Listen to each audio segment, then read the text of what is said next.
하나님 말씀 신명기 18장 9절에서 14절까지의 말씀입니다.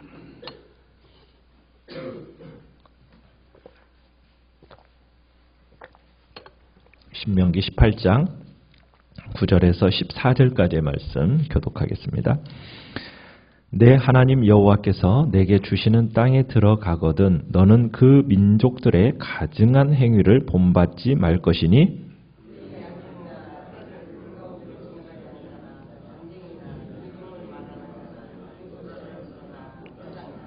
진언자나 신접자나 박수나 초혼자를 너희 가운데 용납하지 말라.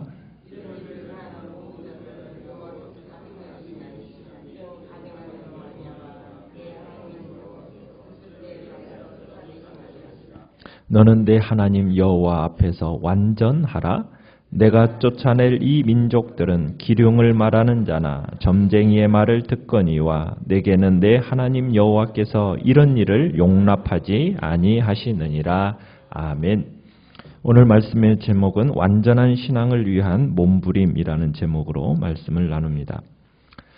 이스라엘이 가나안 땅을 차지하게 되면 그들은 절대로 결단코 그 땅에 사는 사람들이 저지르고 있는 온갖 역겨운 일들을, 가증한 일들을 거부해야 합니다. 이스라엘이 가나안 사람들을 내몰고 그들의 땅을 차지하게 된 가장 큰 이유가 무엇이냐면 그 땅에 사는 그 거민들의 죄악 때문입니다. 그렇다면 그 악한 자들을 내치는 이 침략자들은 분명 내모는 자들과는 달라야 하는 겁니다. 만약 내치는 자들이 내몰리는 자들과 같은 가치관, 같은 삶의 방식을 공유하게 된다면 하나님이 굳이 이 한 민족을 끌어다가 다른 사람들을 내몰 필요가 없는 거겠죠. 그럴 필요가 없었겠죠. 그렇기 때문에 이스라엘은 가나안 땅에 입성하는 것 자체가 벌써 가나안 사람들과는 다르게 살아야 하는 소명, 부르심을 동반한다는 이야기입니다. 하나님이 우리를 세상 가운데서 택하여 부르셔서 이 땅 가운데서 자기의 백성을 삼으신 이유가 뭐겠습니까? 그 일 역시 마찬가지입니다. 우리가 세상 사람들과는 다른 가치관, 다른 삶의 방식을 추구해야 하는 그런 소명, 그런 부르심을 전제로 우리가 택함받아, 부름받아 하나님의 자녀가 되었다는 사실입니다. 만약 우리가 하나님을 믿는다고 하면서 세상 사람들과 똑같은 가치관, 똑같은 삶의 방식, 똑같은 세계관을 가지고 살아간다면 하나님이 우리를 부르신 이유가 있습니까? 없습니까? 그거 없어지는 거죠. 그 이유가 희미해져 가는 겁니다. 우리는 우리를 부르신 이유와 목적을 분명히 깨달아 알아야 하는 겁니다. 오늘 본문에서는 가나안 사람들이 하는 역겨운 일들이 어떤 것이 있는지에 대해서 설명을 해주고 있습니다. 하나님이 가증하게 여기시는 일, 크게 두 가지를 들어 설명을 하는데 10절에 보시면은 첫 번째는 그의 아들이나 딸을 불 가운데로 지나가게 하는 자, 두 번째는 점쟁이, 기륭을 말하는 자, 요술하는 자, 무당, 진언자, 신접자, 박수, 초혼자.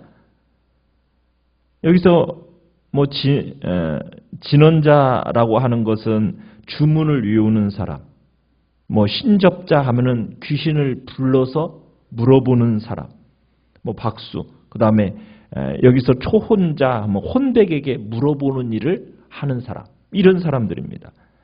자, 이런 것에 대해서 이 가나안 사람들이 이런 일들을 행해왔다라는 거예요. 그래서 14절에 보면은 이 사람들은 이들을 통해서 무엇을 알려고 하는 겁니까? 길흉을 말하는 자, 점쟁이. 이것은 초자연적인 어떤 힘을 빌려서 미래에 대한 어떤 자기의 어려움들을 해결해 나가려는 그런 일들이 이들을 통해서 해결하려는 그런 마음들이 있는 겁니다. 그런데 이것을 하나님이 어떻게 여기신다고요? 가증스러운 일이라고 하시면서 가증하게 여기신다는 거예요.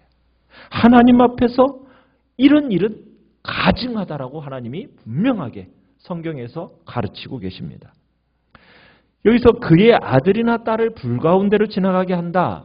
그것은 우리가 지난번에도 봤지만은 고대 근동집에서 유행하던 몰렉 숭배와 관련이 있습니다. 자녀들을 실제로 인신제사, 인간의 번제로 바치는 거예요. 인간의 번제로 바침으로써 자기가 숭배하는 그 신이 자기가 경험하는 그 일에 개입할 수 있기를 요구하는 겁니다. 이게 바로 타락한 본성 속에서 나오는 거예요. 자신의 정욕대로 자기의 욕심을 채우고자 뭐까지도요? 작식까지도 들여서 자신의 욕심을 채우고자 하는 그 인간의 타락한 본성이 그 안에 나타난 겁니다. 자식까지도 불에 태워 죽이는 그 악행까지 서슴지 않는 그런 일, 본성, 부모와 자식 간의 그 기본적인 인륜마저도 저버리게 하는 이런 타락한 인간의 본성이 이곳에서 나타나고 있는 거죠. 하나님은 12절에 보시면은 왜 이스라엘이 이런 모든 형태의 점술과 요술을 하지 않아야 하는가? 그 이유를 설명을 해줍니다. 왜 하나님은 이런 일을 어떻게 여기신다고요? 가증히 여기신다. 미워하신다. 그리고 이런 일을 행하는 자들을 하나님이 어떻게 하셨다는 거예요? 내치셨다라는 거예요. 그러니까 이런 일을 했기 때문에 가나안 사람들이 내침을 받아서 이스라엘에게 그 땅을 주기로 결정하셨다라는 겁니다. 미신적이고 주술적인 행위, 이걸 하나님은 가증하게 여기십니다. 이 당시 가나안 사람들에게 있어서 신접한 자들의 그 권위와 영향력이라는 것은 정말 대단했습니다. 하나님은 이런 자들을 접하는 것을 싫어하십니다. 이스라엘은 절대로 이런 자들과 접해서는 안 된다는 거예요. 하나님께서 가나안 사람들을 내치시고 그 땅을 이스라엘 주신 이유가 무엇인가 생각하라는 겁니다. 그러기에 이스라엘은 더욱더 이런 일을 해서는 안 된다.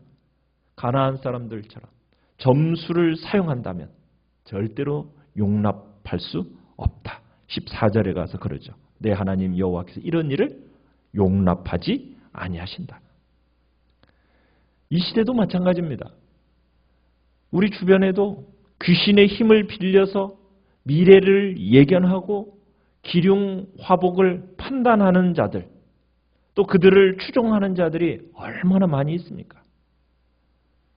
과학이 발달한다고 해서 그런 일이 사라지는 게 아닙니다. 오히려 과학이 발달하면 발달할수록 이런 일이 더욱 많아집니다. 우리가 아는 것은 여러분 길흉 화복을 주장하시는 분이 누구이십니까? 하나님이십니다. 하나님뿐입니다. 귀신이라는 존재는 타락한 천사예요. 하나님의 피조물에 불과한 존재입니다. 인간의 생사화복, 길흉화복을 주관할 수가 있는 존재가 아닙니다.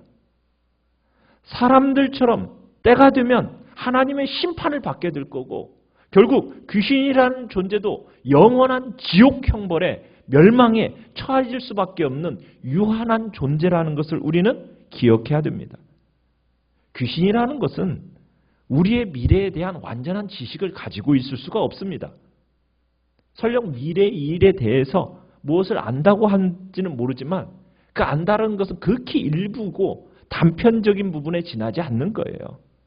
그래서 우리가 진정으로 두려워하고 의뢰할 이는 귀신이 아니라 하나님뿐인 겁니다. 하나님은 이 세상을 당신의 뜻대로 섭리하십니다. 미래의 역사를 자신이 입안하시고 그리고 집행해 나가시는 분이에요. 이 세상에 사람과 모든 가는 길이 누구에게 달려 있습니까? 하나님의 주관하심에 달려 있는 겁니다. 그 어떤 다른 영적 존재에게 달린 게 아닙니다.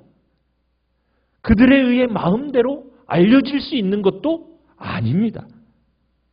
미래에 대해서는 어떤 영적인 존재도 명확하게 알려주지 못해요. 다만 아는 척 할 뿐이죠. 그렇기 때문에 귀신의 존재라는 그런 다른 영적인 세력에 대해서 두려워할 필요가 없습니다. 그러나 그들도 영적 세력이에요. 그래서 사람의 마음을 꿰뚫어 봐요. 과거에 대해서는 잘 맞춥니다. 여러분, 과거를 알아맞힌다고 해가지고 그것으로 인해서 미혹당하지 마십시오. 귀신도 우리의 과거에 대해서는 정확하게 꿰뚫어 보러 알고 네가 이런 일을 했지? 딱 지적해 줘요. 그런 것으로 두려워할 필요가 아니라는 거예요. 사람의 미래에 대해서는 짤막하게 알려줄 수 있을지는 모르지만 여러분, 일목요연하게 전체를 알 수 있는 능력은 없습니다. 오직 하나님만이 미래의 설계자시요 인도자이시기 때문에 우리는 하나님만을 의지하고 섬김으로써 우리의 축복된 미래를 소유해야 되는 것입니다. 어떤 형태로든지 여러분 귀신을 의지해서는 안 됩니다. 그건 하나님께서 가증하게 여기시는 거예요. 그건 복을 받기는커녕 저주를 면치 못한다는 거 우리는 기억해야 됩니다. 그렇다면 이스라엘은 어떻게 살아야 하는가? 13절 보십시오. 어떻게 살아야 됩니까? 너는 내 하나님 여호와 앞에서 완전하라. 이스라엘이 추구해야 할 대안으로 여호와 앞에서 완전하라 하십니다. 이 완전이라는 단어는 관계적인 신실함을 의미합니다. 신실함. 그러니까 이스라엘이 하나님과 언약을 맺었으면 이제는 하나님에게만 절대적이고 나누이지 않는 그 충성을 다하라는 거예요. 하나님에게만. 이방인들의 풍습을 따르는 것은 온 마음을 하나님께 충성하는 것이 아니라는 겁니다.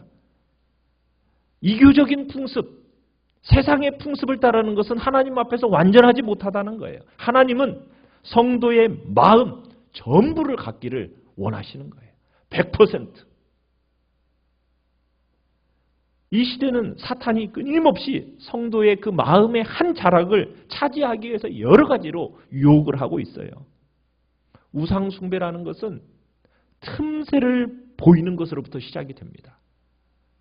성도에게 정말 이 시대에 범람하는 우상으로부터 철저하게 우리의 마음을 지키겠노라는 각오가 있어야 되고 사탄의 그 유혹의 조그마한 틈도 보이지 않겠다라는 여러분 그 굳은 결단이 필요합니다. 사단 귀신도 뭘 할 수는 있어요? 이적을 행할 수 있어요. 하늘에서 불을 내린다고요. 그것에 의해서 우리가 마음이 흔들려서는 안 돼요. 여러분의 과거를 정확하게 찝어주고 맞춘다고 해서 그것으로 인해서 여러분 우리의 마음이 흔들려서는 안 돼요. 사단도 우리의 마음을 흔들려고 여러 가지로 우리를 어떻게 했든지 택하신 자도 미혹하게 하려는 그 시대를 우리가 살아가고 있어요.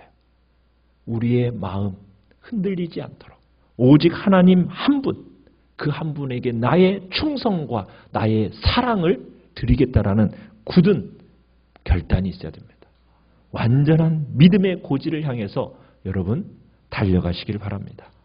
정말 예수 그리스도의 완전하심을 본받아 정말 거기까지 내가 자라가도록 나 자신을 꾸준히 들여나가겠다.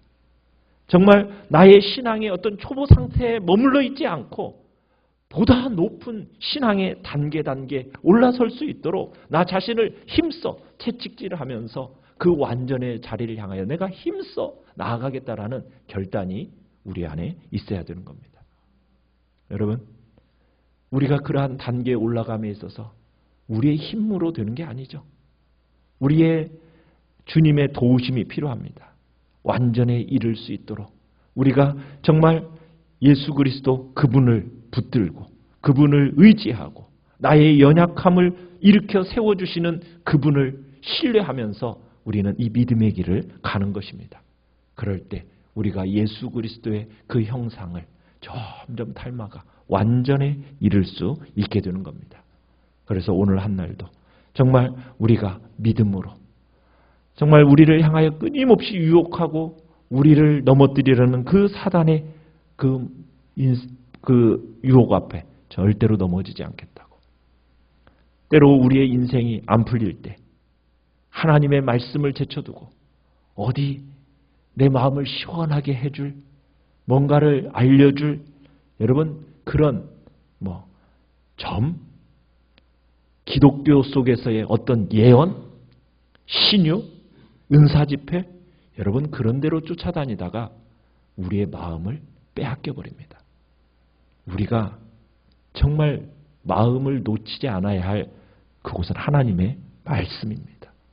말씀으로 들어가서 그분의 뜻을 자꾸 구하고 주의 은혜를 구하고 말씀 속에서 내게 들려주시는 하나님의 음성에 우리가 집중을 해야 되는 것이지 다른 어떤 것에 우리의 마음을 빼앗기지 않기를 바랍니다. 거짓과 음란한 문화가 판치는 이 세상 속에서 우리 자신을 정결하게 지켜가게 해달라고 주님께 온전한 마음을 드리겠다고 이 시간 주님 앞에 결단하며 나아가겠습니다.